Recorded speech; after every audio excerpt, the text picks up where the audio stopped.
now joining us. We go right to Luxembourg. He is the acting managing director of the International Monetary Fund, John Lipsky. Dr. Lipsky, thank you so much in your very busy day for joining us. France and Germany are divided over this outcome.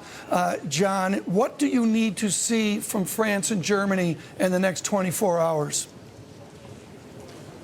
Well, I'm not aware of any division. There was a very clear statement by the Eurogroup on the next steps forward with regard to Greece.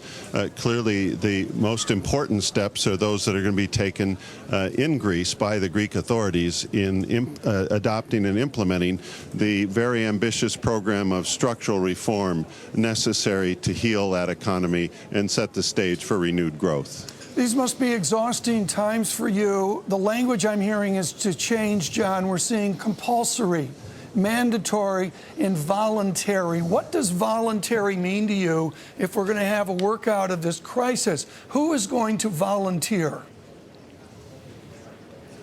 Well, that remains to be discussed and decided. Of course, this is the details on the financing side remain to be worked out, as was made clear by the Eurogroup statement. Dovetailed against this, John, is an essay by Blanchard, Vinnels, and Cottarelli of the IMF. Bring up this op-ed, folks. This is a statement from the head of economic research at the International Monetary Fund. The long and winding road recovery. The recovery continues, but it is not on solid ground. It is fragile, unbalanced, and limited. We do not think that this points to a double-dip recession, but risks to the outlook are rising. Dr. Lipsky, that could have been written about Greece with that terrific fiscal drag. Is continental Europe asking too much of the Greek people? The situation facing Greece is certainly a very difficult and challenging one. That's not news. What is clear is that a very ambitious program of structural reform is needed to address the loss of competitiveness in the Greek economy within the euro area. And the degree of adjustment that is anticipated in the program is very substantial, but not unprecedented.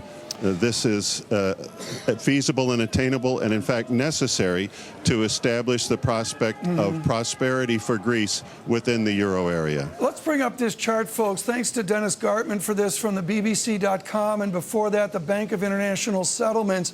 And John Lipsky, it shows countries most exposed to Greek debt. And we see that this is a France and Germany dialogue. What an odd time for the IMF. You as acting managing director, we get to the end of the month. I'm told by our Cedrine Rostello, Christine Lagarde will be in Washington meeting with the board, interviewing by your IMF. What a tumultuous time. The process of your meetings changed in the last week as you go to Luxembourg. How is the IMF being treated by these finance ministers?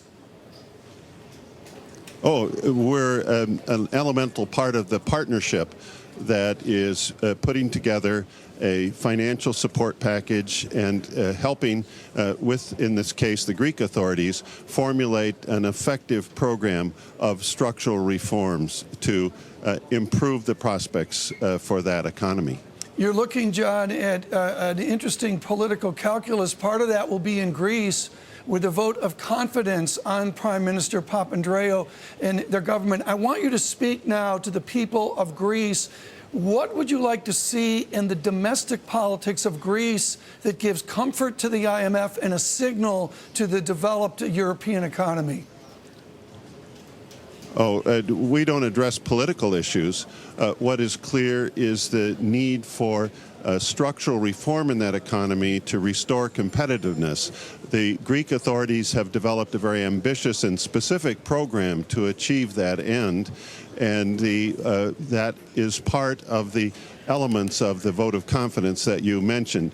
With regard to the program, the specific support program discussed and negotiated with the Troika partnership, the European Commission, the European Central Bank, and the IMF, there are some prior conditions to move forward, and that is that the Parliament endorses the broad program and adopts legislation that implements the initial year of that program. That is the basis for going forward for a new disbursement of funds for Greece. John, my final question to you today. The language of this morning, according to our James Hertling in Paris, was about no second bailout, no structure. What do you need to see in the next 24 hours from the European leaders if a second bailout is not in order?